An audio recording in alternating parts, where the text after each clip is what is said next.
तो जय हिंद साथियों, नमस्कार। आशा करते हैं कि आप लोग अच्छे होंगे, स्वस्थ होंगे, मस्त होंगे। साथियों, अगर आप भी एसएसजेडी की तैयारी कर रहे हैं और आपका भी टारगेट एसएसजेडी कांस्टेबल एग्जाम 2025 है, तो आपके लिए बेहद जरूरी है कि आप डेली बेसिस पर एसएसजेडी के प्रीवियस क्वेश्चन पेपर का सेट लगाएं। क्योंकि जब तक आप प्रीवियस क्वेश्चन पेपर का सेट नहीं लगाएंगे तब तक आप इस बात का अंदाजा नहीं लगा पाएंगे कि कहां से क्वेश्चन पूछा जा रहा है और किस प्रकार के क्वेश्चन पूछा जा रहा है। जब आप डेली प्रीवियस क्वेश्चन को देखेंगे तब आपको अनुमान लग जाएगा कि हाँ, किस सेक्टर से कितना क्वेश्चन आ रहा है, करंट अफेयर से कितना आ रहा है, स्टैटिक से कितना आ रहा है, हिस्ट्री से कितना आ रहा है। तब इस बात का पता लगा पाएंगे। तो चलिए हम देखते हैं आज के क्वेश्चन को। ये जो एग्जाम हुआ था 10 जनवरी 2023 को शिफ्ट 3 में एसएसजेडी का एग्जाम हुआ था, उसी के क्वेश्चन को हम देखने वाले हैं। तो पहला नंबर क्वेश्चन में दिया गया है दोस्तों, भारतीय संविधान में अस्पृश्यता का उन्मूलन प्रावधान का उल्लेख डैश में किया गया है। यानी जो भारतीय संविधान है हमारा, उसमें अस्पृश्यता यानी छुआछूत का उन्मूलन का प्रावधान किस अनुच्छेद में किया गया है?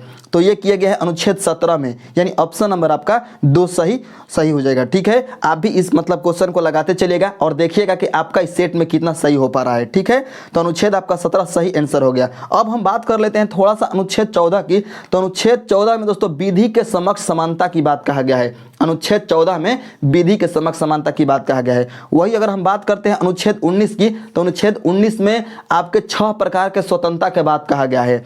अनुच्छेद 32 में संवैधानिक उपचारों का बात कहा गया है। ठीक है, तो ये आप याद रखिएगा। नेक्स्ट आपका 2 नंबर क्वेश्चन, 2 नंबर में दिया गया है कि जब मैग्नीशियम ऑक्सीजन की उपस्थिति में जलता है तब ज्वाला का रंग कैसा होता है? यानी जो मैग्नीशियम होता है, जब उसको ऑक्सीजन की उपस्थिति में जलाएंगे तो जो उसमें ज्वाला उत्पन्न होगा, जो आग उत्पन्न होगा, उसका रंग कैसा होगा? तो इसमें आपका सही आंसर हो जाएगा सफेद होगा। यानी ऑप्शन नंबर आपका 3 सही आंसर हो जाएगा। नेक्स्ट आपका 3 नंबर क्वेश्चन, 3 नंबर में दिया गया कि निम्नलिखित में से किस गुप्त शासक को उसकी सैन्य उपलब्धियों के कारण भारतीय नेपोलियन कहा जाता था? यानी इनमें से कौन सा ऐसा शासक है जिसको भारत का नेपोलियन कहा जाता था? तो आपका सही आंसर हो जाएगा समुद्रगुप्त। समुद्रगुप्त को दोस्तों भारत का नेपोलियन कहा जाता था। ठीक है, इस बात को याद रखिएगा। और जो समुद्रगुप्त है, ये गुप्त वंश के महान शासक थे और इनका जो कार्यकाल था, यानी इनका जो शासनकाल था, वह था 335 ईस्वी से लेकर 380 ईस्वी तक। तो इसको भी आपको याद रखना है। और ये चंद्रगुप्त प्रथम के पुत्र थे। ठीक है, इसको भी आपको याद रखना है। नेक्स्ट आपका 4 नंबर क्वेश्चन, ई कृष्णा अय्यर किस प्रकार के नृत्य से संबंधित है? यानी कौन सा ये नृत्य करते थे? तो आपका सही आंसर हो जाएगा इसमें भरतनाट्यम। भरतनाट्यम हो जाएगा। यानी ऑप्शन नंबर आपका 4 सही उत्तर हो जाएगा। और आपको हम बताना चाहेंगे कि जो ई कृष्ण अय्यर हैं, ये सुप्रीम कोर्ट के पूर्व न्यायाधीश भी थे। ठीक है, तो इसको भी आपको याद रखना है। नेक्स्ट आपका 5 नंबर क्वेश्चन, भारत में प्रत्येक डैश में यानी कितने वर्ष में एक बार जनसंख्या जनगणना की जाती है? भारत में जो जनगणना होती है वह कितने वर्षों में की जाती है? तो आप सभी लोग जानते हैं कि भारत में जनगणना 10 वर्षों में की जाती है। तो आप याद रखिएगा कि आपके जो एसएसजेडी के एग्जाम है उसमें जीके जीएस में आपके जनगणना से एक सवाल आएगा ही आएगा। ठीक है, तो इसको याद रखना है। नेक्स्ट आपका 6 नंबर क्वेश्चन, निम्नलिखित में से कौन सा देश लुसोफोनिया खेलों का हिस्सा नहीं है? लुसोफोनिया खेलों का हिस्सा नहीं है। तो आपका सही आंसर हो जाएगा जर्मनी। बाकी जो पुर्तगाल है, भारत है, मकाऊ है, ये लुसोफोनिया खेलों का हिस्सा है, जर्मनी नहीं है, याद रखिएगा। नेक्स्ट आपका 7 नंबर क्वेश्चन, भारत में रेडियो प्रसारण 1923 में डैश द्वारा शुरू किया गया था? यानी किसके द्वारा शुरू किया गया था? किस क्लब के द्वारा शुरू किया गया था? तो आपका सही आंसर हो जाएगा बॉम्बे के रेडियो क्लब। बॉम्बे के रेडियो क्लब में 1923 में भारत में रेडियो प्रसारण पहली बार शुरू किया गया था। ठीक है, याद रखिएगा। नेक्स्ट है आपका 8 नंबर क्वेश्चन, भारत के संविधान का कौन सा अनुच्छेद चुनावों के अधीक्षण, निर्देशन और नियंत्रण के बारे में बात करता है? यानी चुनाव के बारे में बात करता है। तो आपका सही आंसर हो जाएगा अनुच्छेद 324। अनुच्छेद 324 जो है ये चुनाव से संबंधित है। ठीक है, नेक्स्ट है आपका 9 नंबर क्वेश्चन। और 9 नंबर क्वेश्चन में दिया गया है दोस्तों, नवंबर 2022 तक, देखिए करंट अफेयर का क्वेश्चन आ गया। यानी एक आपका यहाँ पर करंट अफेयर का क्वेश्चन आ गया। नवंबर 2022 तक निम्नलिखित में से कौन दिल्ली भारत का उपराज्यपाल था? यानी उपराज्यपाल था दिल्ली में। ठीक है, भारत का उपराज्यपाल। तो आपका सही आंसर हो जाएगा विनय कुमार सक्सेना। तो इस क्वेश्चन को आपको याद नहीं रखना है क्योंकि ये 2022 का करंट अफेयर है, आपको 2024 का करंट अफेयर पढ़ना है। नेक्स्ट है आपका 10 नंबर क्वेश्चन, राष्ट्रीय आय की गणना करते समय डैश को एक कारक के रूप में लिया जाता है। ठीक है, यानी जब राष्ट्रीय आय की जब गणना होता है, इनकम की गणना होता है राष्ट्र की इनकम की, तो उसमें किसको एक कारक के रूप में लिया जाता है? तो आपका सही आंसर हो जाएगा निर्यात को। ठीक है, यानी देश में निर्यात कितना हुआ है। नेक्स्ट है आपका 11 नंबर क्वेश्चन, निम्नलिखित में से कौन सा त्योहार असम में देवी कामाख्या के मासिक धर्म की अवधि को चिन्हित करता है? कौन सा त्योहार असम में देवी कामाख्या के मासिक धर्म की अवधि को चिन्हित करता है? तो आपका सही आंसर हो जाएगा अम्बुबाची मेला। ठीक है, नेक्स्ट है आपका 12 नंबर क्वेश्चन, डैश यानी खाली स्थान यहाँ पर दिया गया है, डैश उद्योग में ट्रांजिस्टर सेट से लेकर टेलीविजन तक उत्पादों की एक विस्तृत श्रृंखला शामिल है, किसमें? तो आपका सही आंसर हो जाएगा इलेक्ट्रॉनिक्स उद्योग में। इलेक्ट्रॉनिक्स उद्योग में दोस्तों ट्रांजिस्टर सेट से लेकर टेलीविजन तक उत्पादों की एक विस्तृत श्रृंखला शामिल है।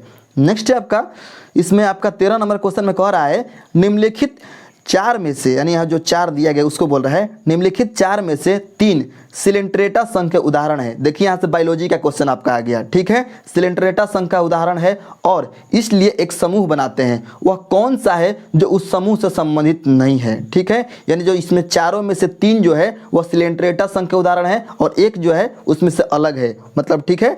तो इसमें आपका सही आंसर हो जाएगा यकृत प्रणाव। यकृत प्रणाव जो है ये सिलेंट्रेटा संघ के उदाहरण नहीं है। जब आप बायोलॉजी पढ़िएगा तो आपको पता चल जाएगा सिलेंट्रेटा क्या होता है, थैलोपाइटा क्या होता है, ब्रायोफाइटा क्या होता है। ठीक है, नेक्स्ट है आपका 14 नंबर क्वेश्चन। देखिए यहाँ पर भी आपका करंट अफेयर का क्वेश्चन आ गया। 25 जून 2015 को शुरू की गई डैश वर्ष 2022 तक शहरी क्षेत्रों में सभी के लिए आवास उपलब्ध कराने का इरादा रखती है। यानी कौन सा जो योजना है, मतलब एक योजना के बारे में यहाँ मतलब आपको बताना है। जो योजना 25 जून 2015 को शुरू हुई थी और वर्ष 2022 तक शहरी क्षेत्र में सभी के लिए घर उपलब्ध कराने का इरादा रखती है। तो आपका सही आंसर हो जाएगा प्रधानमंत्री आवास योजना, यानी शहरी आवास योजना। नेक्स्ट है आपका 15 नंबर क्वेश्चन, जून 2021 में इंडियन ग्रैंड प्रीमियर लीग 4 का आयोजन निम्नलिखित में से किस स्थान पर किया गया था? देखिए यहाँ पर भी आपका करंट का क्वेश्चन आ गया, यानी 3 करंट का आपका क्वेश्चन हो गए। तो आपका सही आंसर हो जाएगा पटियाला। ठीक है, पटियाला आपका सही आंसर हो जाएगा 15 नंबर क्वेश्चन का। तो इसको आपको याद रखना है, इसको याद नहीं भी रख सकते हैं। ठीक है, करंट का क्वेश्चन है, आप 2024 का करंट पर फोकस कीजिएगा। 16 नंबर क्वेश्चन में कहा जा रहा है एक डैश बहते जल में एक अवरोध है जो प्रवाह को बाधित, निर्देशित या धीमा करता है, अक्सर एक जलाशय, झील या बाड़े का निर्माण करता है। तो आपका सही आंसर हो जाएगा बांध। बांध जो है दोस्तों एक बहते जल में एक अवरोध का काम करता है और उसको प्रवाह को बाधित करके उसमें उसको धीमा कर देता है और एक जलाशय के या झील के या बाड़े का निर्माण करता है। तो बांध आपका सही आंसर हो जाएगा। इसको आपको मतलब सोच कर बनाना है क्वेश्चन को, आप जब सोचिएगा तो पता चल जाएगा। ज्योग्राफी का क्वेश्चन है। 17 नंबर क्वेश्चन में कह रहा है कि 2018 में भरतनाट्यम में संगीत नाटक अकादमी पुरस्कार किसने जीता? 2018 का बात यहाँ पर कर रहा है, 2018 में। तो आपका सही आंसर हो जाएगा 17 नंबर क्वेश्चन का option number 2 Radha Sridhar. Next है आपका 18 नंबर क्वेश्चन, मार्च 2022 में देखिए यहाँ पर कितना करंट का क्वेश्चन पूछा जा रहा है। मार्च 2022 में किस केंद्रीय मंत्री ने India water pitch pilot scale startup challenge शुरू किया है? ठीक है, मार्च 2022 में किस केंद्रीय मंत्री ने India water pitch pilot scale startup challenge शुरू किया? तो आपका सही आंसर हो जाएगा दोस्तों हरदीप सिंह पुरी, यानी ऑप्शन नंबर आपका 4 सही उत्तर हो जाएगा। नेक्स्ट है आपका 19 नंबर क्वेश्चन, स्वामी दयानंद सरस्वती ने डैश की स्थापना, यानी यहाँ पर खाली स्थान दिया गया है, डैश की स्थापना यानी किसकी स्थापना मतलब की? यह एक ऐसा संगठन है जिसने हिंदू धर्म में सुधार का प्रयास किया। तो आपका सही आंसर हो जाएगा आर्य समाज। स्वामी दयानंद सरस्वती ने सन 1875 ईस्वी में दोस्तों आर्य समाज की स्थापना किया है और जो आर्य समाज था वह हिंदू धर्म में सुधार करने का प्रयास किया। ठीक है, याद रखिएगा। नेक्स्ट आपका 20 नंबर क्वेश्चन। 20 नंबर क्वेश्चन में कहा जा रहा है कि आरबीआई के अनुसार, यानी भारतीय रिजर्व बैंक के अनुसार, भारत में सेवा क्षेत्र का 1980 के दशक में, 1980 की बात कर रहे हैं यहाँ पर, 1980 के दशक में सकल घरेलू उत्पाद पर डैश का योगदान था, यानी कितना प्रतिशत योगदान था सकल घरेलू उत्पाद का 1980 के दशक में आरबीआई के अनुसार? तो आपका सही आंसर हो जाएगा 38.6%। ठीक है, तो इसको आपको याद रखना है इस क्वेश्चन को। ठीक है, क्योंकि 1980 के दशक की बात कर रहा है, ये करंट में नहीं आएगा, इस क्वेश्चन को याद रखिएगा। तो ये आपका 20 क्वेश्चन हो गया। तो इस 20 क्वेश्चन में आप कितना सही किए हैं कमेंट में ज़रूर बताइएगा। इस प्रकार का क्वेश्चन आपको देखने को मिलेंगे। तो इसमें हम जीके जीएस का क्वेश्चन लगाएंगे, ठीक है, लगा लिए हैं, और आगे हम जो है हिंदी के क्वेश्चनों को लेकर आएंगे, ठीक है। मिलते हैं नेक्स्ट वीडियो में।